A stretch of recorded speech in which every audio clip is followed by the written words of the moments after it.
There are three types of people in this world. There are freeloaders, there are renters, and then there are buyers. A freeloader is somebody who approaches a relationship and says, I'm going to do what feels good in the moment.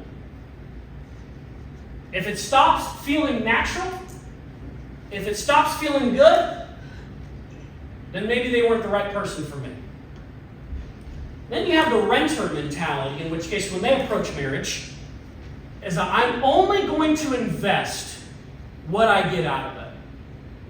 So if I begin to notice that I begin to serve my husband sacrificially, and he isn't in return sacrificially providing for my needs, World War III, baby.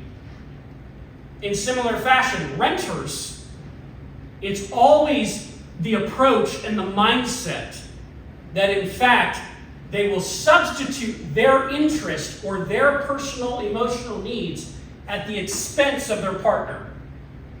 This is how they handle conflict.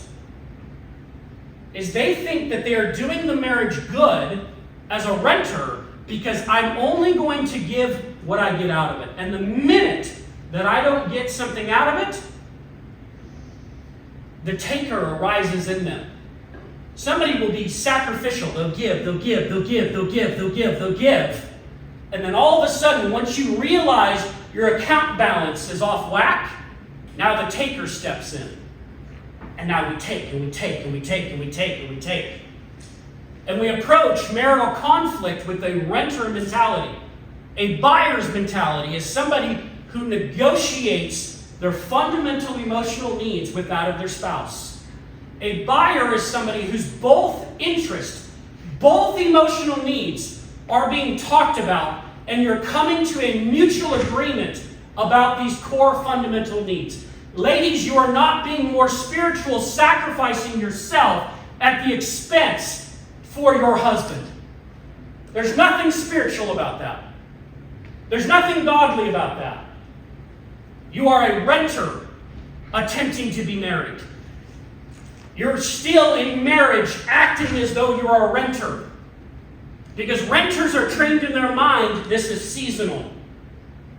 Buyers realize that for the sake of their marriage, the only way that true fulfillment will take place is that both husband and wife will not be sacrificial, but rather negotiate for their core primary emotional needs being met.